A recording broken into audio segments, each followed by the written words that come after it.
მზის ზედაპირიდან კორონალური მასის ამოფრქვევები, ანუ CME, ჩვეულებრივი ამბავია, თუმცა ვარსკვლავის აქტივობის ასეთი ფორმები კიდევ სხვა ეფექტსაც წარმოქმნის. საუბარია იდუმალ რადიოსიგნალებზე, რომლებიც ასტრონომებმა პირველად 10 წლეულების წინ დააფიქსირეს, მაგრამ ამ ყველაფრის ბოლომდე ახსნას ჯერ ვერ ახერხებენ. მეცნიერება იციან, რომ რადიოსიგნალები CME-სთან არიან დაკავშირებული, მაგრამ ეს ამოფრქვევები ბევრად უფრო მასშტაბურია.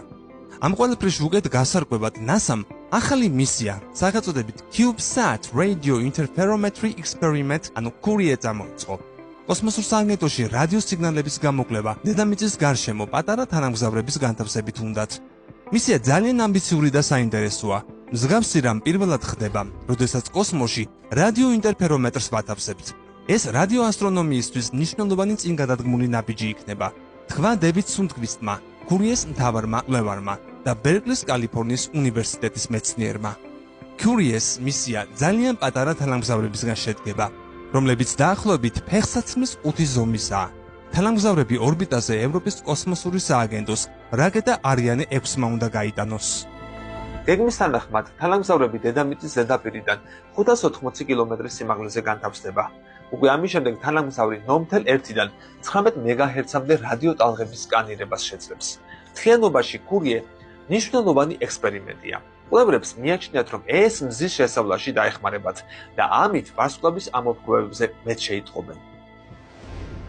ასტრონომებმა ჩვენს გალაქტიკაში მდებარე ვარსკვლავთა სფერულ შეჯგუფება ომეგა კენტავრში საშუალო მასის შავი ხვრელი აღმოაჩინეს, რომელიც ამგვარი ობიექტების იშვიათი ტიპია. შესაძლოა მისი შესავლა იმის გაგებაში დაგვეხმაროს, თუ როგორ წარმოიქმნება და იზრდება გალაქტიკების ცენტრში არსებული ზემასიური შავი ხვრელები.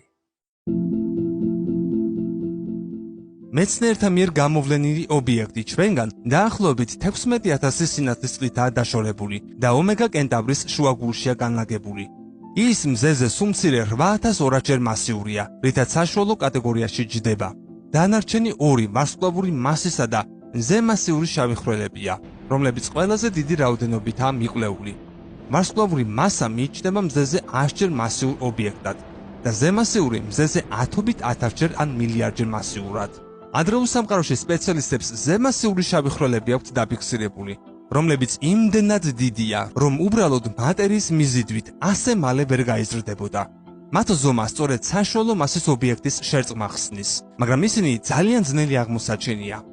ესაა დამაკავშირებელი ძაფი, რომელიც ზემასიური შავი ხვრელების არსებობას ახსნიდა.